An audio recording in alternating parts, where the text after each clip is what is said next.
Back to throw now on 2nd and 10. And this time he's got the hook up. It's complete.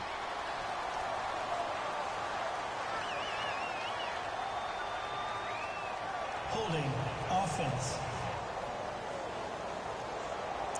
Well, they've already allowed 3 sacks in this first half. Now a holding penalty. So I think drastic measures had to be taken, right? The regular way was not working. He was getting hit almost every snap, it felt like. Looking for Jeffrey, and it's intercepted. Picked up by the linebacker, Eric Kendricks. And the return will be stopped at the 34-yard line. So that's back-to-back drives where they've thrown an interception. Ordinarily, we look at the offense and say, what's going on with your scheme?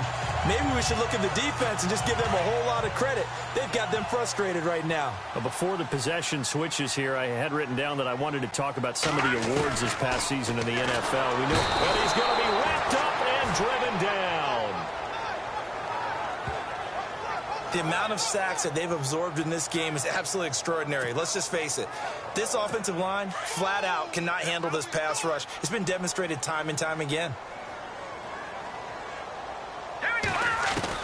Here's Keenum now on 2nd down. He's got it complete to Diggs, right side. Touchdown, Vikings. Stephon Diggs, 73 yards. And the Vikings get the quick strike touchdown. And when a Hail Mary is completed for a touchdown pass like that, I think any defensive coordinator just puts their face right into their hands. I don't think there's any doubt about it, and I don't have stats in front of me. I don't have the empirical numbers that say that in recent years the Hail Mary pass has been completed more than it has been, but it feels that way, doesn't it? And I know the defenses are spending more time on it. I think the biggest mistake they make is that they play everything from behind the receiver. I think they've got to start getting people in front as well to try and knock the ball away.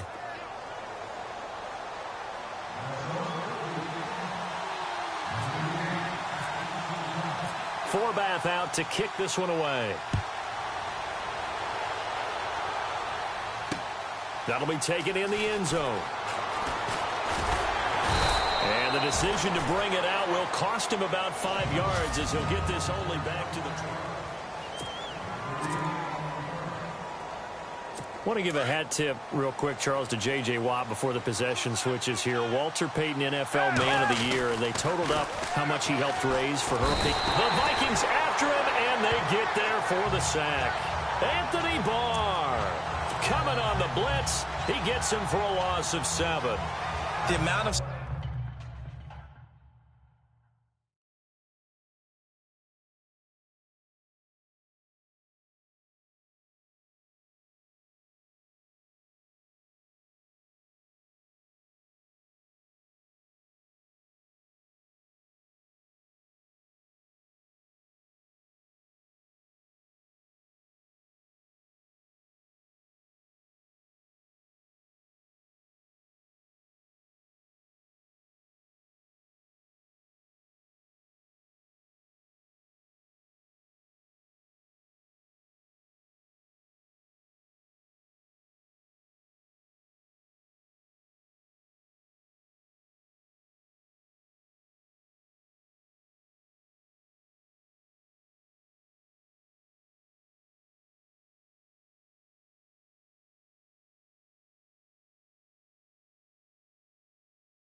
sacks that they've absorbed in this game is absolutely extraordinary. Let's just face it. This offensive line, flat out, cannot handle this pass rush. It's been demonstrated time and time again.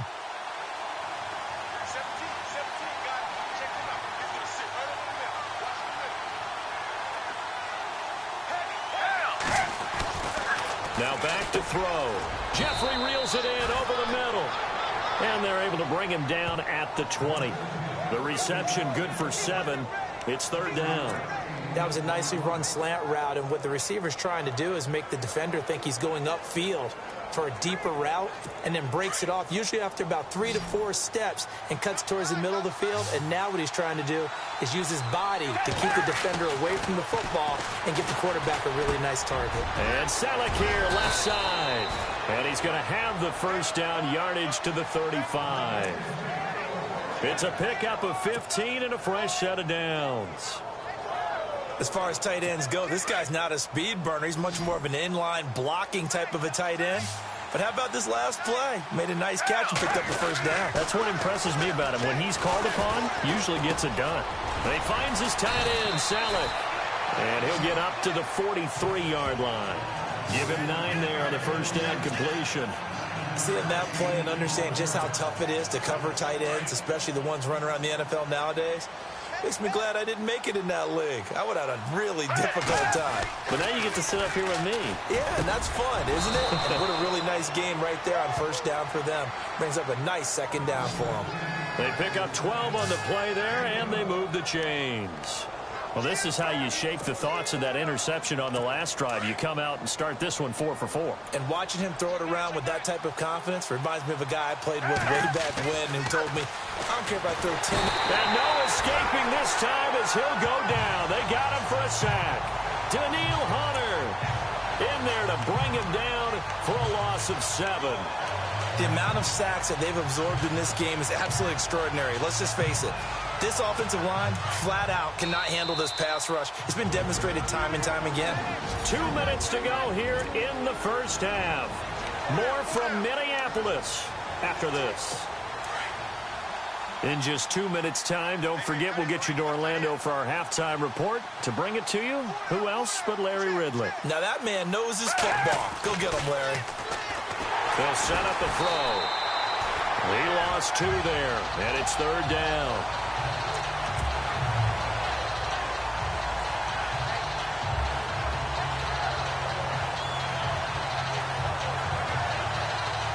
And now they're looking for 19 yards here on third down following 2 negative plays. Back to throw here. And incomplete, a disappointing drop there defensively by the rookie. And now fourth down. I think someone's going to give him the QB1's ear when he gets to the sideline. Already thrown an interception. That one should have been picked. Look, let's just be honest about it. That'd be the second person in his ear because he's hearing it in the huddle right now. Not the start to the game he wanted. Like you said, the pick on the opening drive, second drive, not much better. They'll try and throw for it here. And for the third time here in this half, it's intercepted. Terrence Newman with a pick. And he's just across midfield and down at the 49-yard line. So that is 3 interceptions now in this first half. And you hate to ask the question, but let's be honest. We're thinking about it. Do you need to go in a different direction next series? Potentially. We know that he's probably not going to be on the Pro Bowl ballot. That's not really his stature here. But he has been their starting quarterback for this game.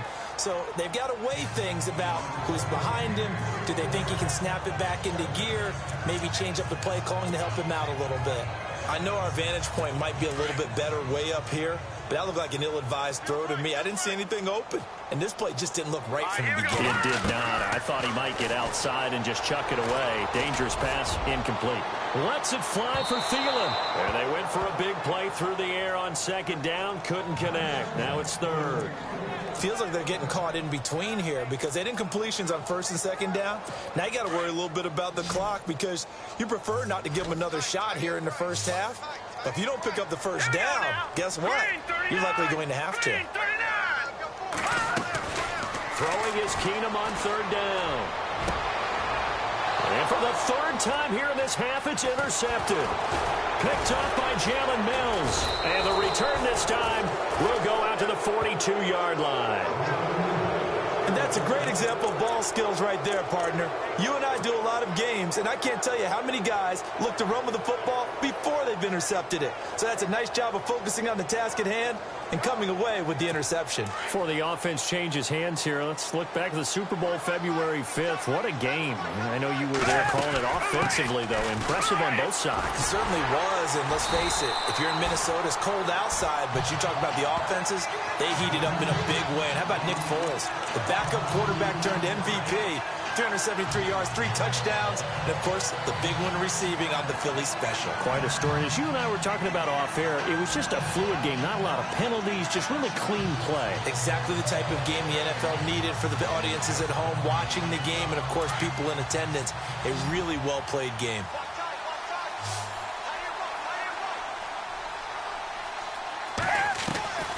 Here's Foles. Caught by the tight end Ertz. And he'll be taken down, but not before he gets into enemy territory. 12 yards there as they move the chains. So in the second quarter, he's already up over 100 yards receiving now. And isn't 100 the magic number for a really good game for a receiver? So he got a chance to really shatter that and have a profound effect on this game.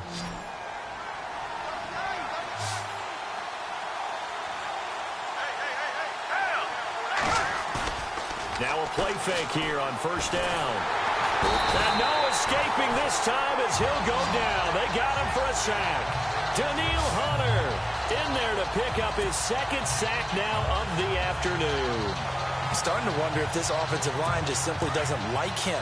I mean, they've given up 6 sacks in this game. He's had nowhere to go, nowhere to run, and obviously nowhere to hide. And all those sacks in the first half, this is just... And his pass is intercepted for the 4th time today. Xavier Rhodes with a pick. And his guys have got it back at the closing stages of the first half. That late in the clock, second quarter, why not just run it a time or two and get it into the locker room? What you're saying makes absolutely perfect sense. Run it and get out of there. But I'm just wondering if the pressure of today's NFL and the high-powered offenses that you're facing may force them into saying, let's try and get some more points. And this is incomplete with a clock showing just 3 seconds left. Brandon, it looked like he had his hands on it for a moment, but let's face it, that was going to be a tough catch all the way because of the presence of the defense right there as he was trying to haul it in. Yeah, nice job to force the incompletion.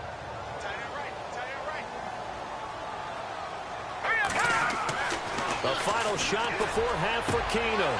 And his pass is intercepted for the 4th time today. Picked off by Rodney McLeod.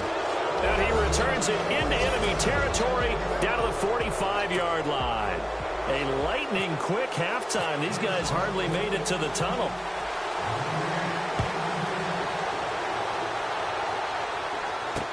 That'll be taken in the end zone.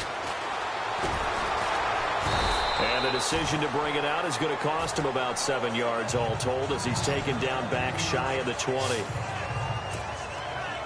Nick Foles gearing up again here to go on offense. Any surprise in your mind he's out there to start the second half after 4 first-half interceptions? He's to be surprised by a lot of things, partner, but in this case I'm not because you know they want him to be their guy. And the only way to truly establish that is to give him a chance to work through some of the issues he had in the first half. 5 yards on the catch there, brings up second down. Gotta love the catch. I think you got to love the gloves as well. Yeah, these one-handed catches, that was great, and they're fun. They become a little more ho-hum, aren't they? Yeah, they really are. And I know that it sounds like we're taking credit away from the guys, and we don't mean that at all. They really work hard on this one-handed catch thing, but I think the gloves have to be helping in a big way. They'll run it now out of the gun. And this one goes nowhere. Losing yardage back at the 22. And they'll lose a yard that time, and that's going to lead to a 3rd down. But if these guys are going to chop into that deficit, they got to do a much better job in the run game. Caught behind the line of scrimmage, no yardage to be found. Now Foles. And he couldn't hang on to it through the contact. Incomplete. Brandon, at least there's one bright side to that incompletion. What's that? It wasn't an interception. Wow. You're a nice guy. That was kind of savage. But correct. No pick, just incomplete that time. Foles. And he connects with Ertz. And he's going to have the first down at about the 38.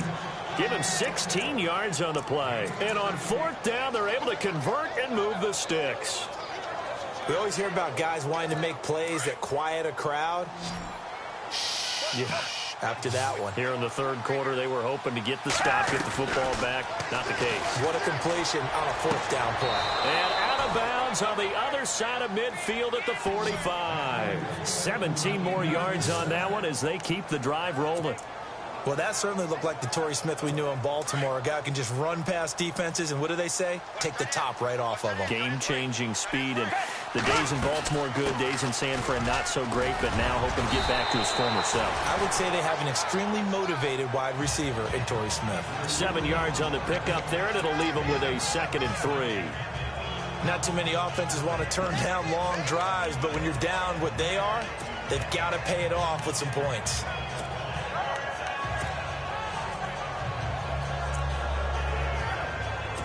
And after the play on the ground, that brings up 2nd down here.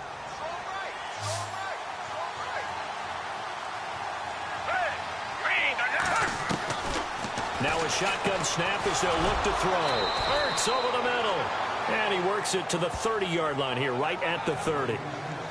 It's an 8-yard pickup and leads to a new set of downs. I don't know what they talked about at halftime. Whatever it was, it worked. They look like a different team here in the third quarter. Yeah, I doubt that there are very many trash cans that got kicked over that type of a speech. I think what they... And now here is another interception. Xavier Rhodes with a pick.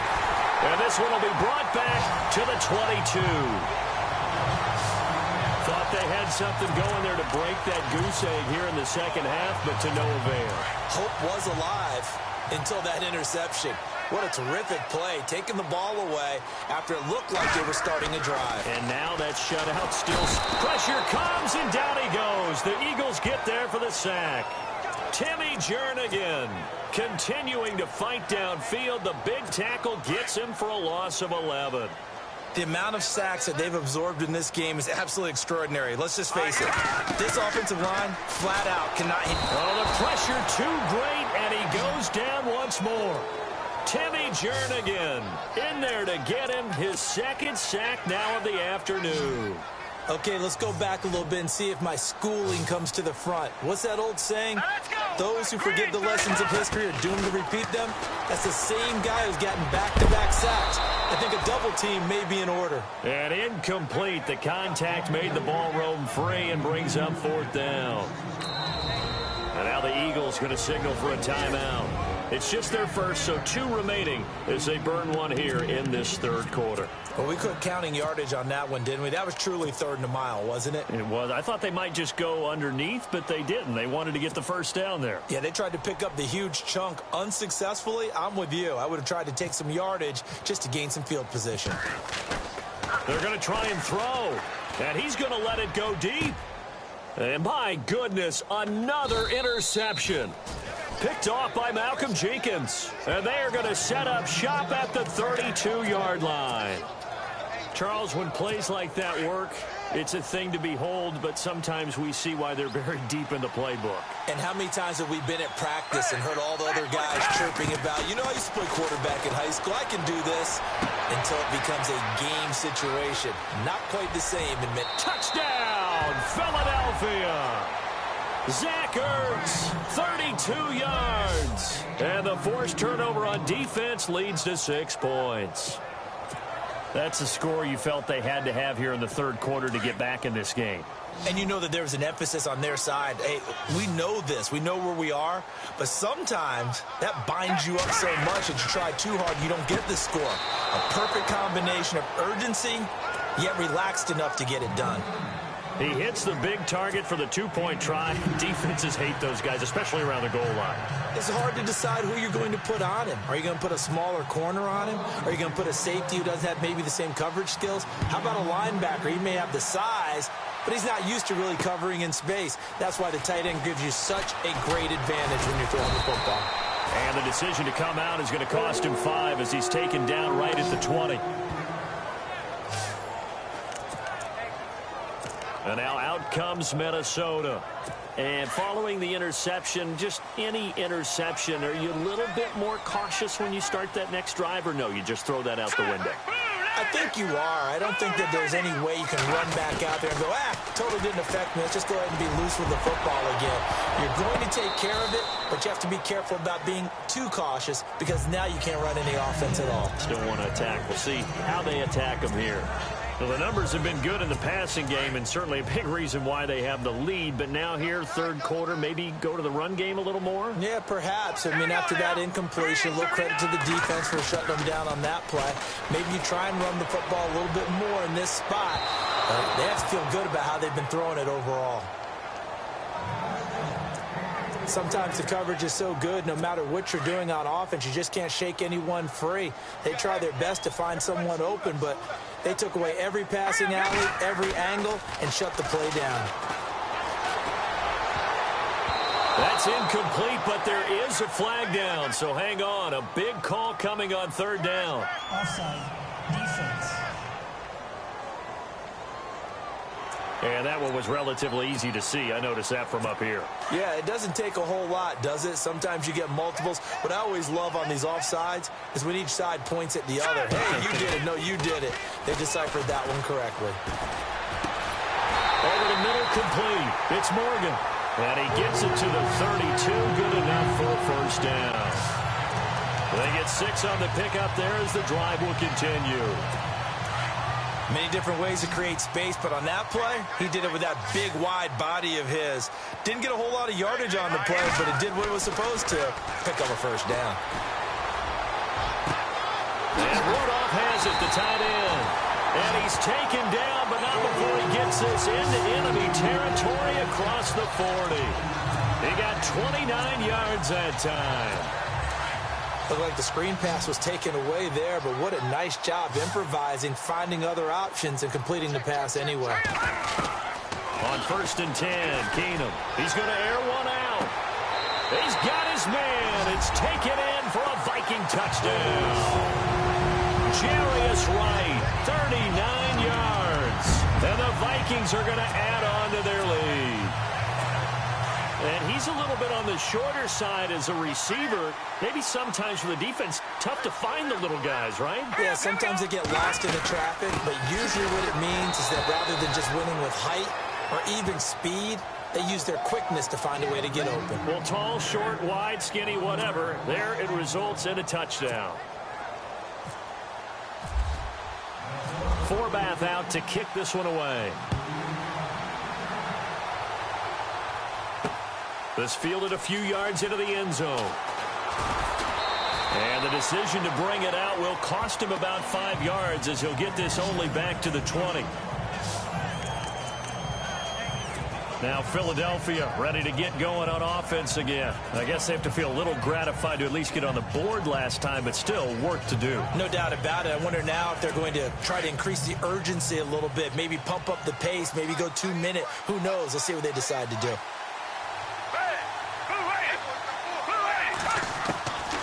They'll come out throwing here to start the drive. And he finds his tight end. It's Ertz. And they're able to get this one across the 35. 17 yards on the pickup there. The drive will continue. It's a first down. And with that last play, he's now up over that 300-yard mark. And in today's NFL, it almost feels routine. And I hate that when you talk about a 300-yard passing game. To me, 300 yards still signifies excellence, and he's achieved that in this performance. They'll look to throw here on first down. And no escaping this time as he'll go down. They got him for a sack. Anthony Barr in there to pick up his second sack now of the afternoon. This offensive line flat out cannot handle this pass rush. We've seen it demonstrated time and time again to the tune of 7 sacks in this game thus far.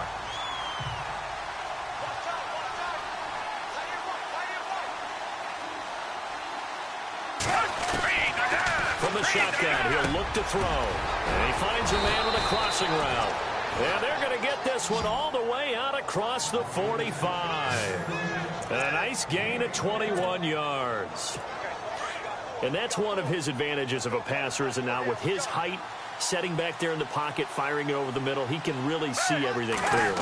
It is, and I know that other quarterbacks get it done different ways, all right? You don't have to be his height to make a great play, but what he does is he takes away having to make those slide steps in the pocket.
To find angles to throw the ball through. He just throws right over the top of it because he can see everything, and sometimes that saves time and gets the ball to a receiver quicker. Now he'll look to throw here on 2nd and 10. And this one taken in on the right sideline, but not in the field of play. They say it's incomplete. The throw led him a little too far. It brings up 3rd down. Out routes are always timing routes, and if the timing's off just a little bit, it can really throw off the play. It looked like he led him a little too much there. Yeah, there was a fraction of a second because he caught it, just couldn't stay in bounds. And he couldn't hang on to it through the contact. Incomplete. And no second guessing the call here. It was 3rd and long, so throwing the football was probably the smart play to try and pick it up. But they don't get it, and now the defense goes off the field feeling pretty good about themselves, gaining some momentum as they force them into a likely punting situation. They'll look to throw here, and it's caught by Saleh. So a moment to catch our collective breath after the 4th down conversion. We'll return with more after this break. You're watching the NFL on EA Sports.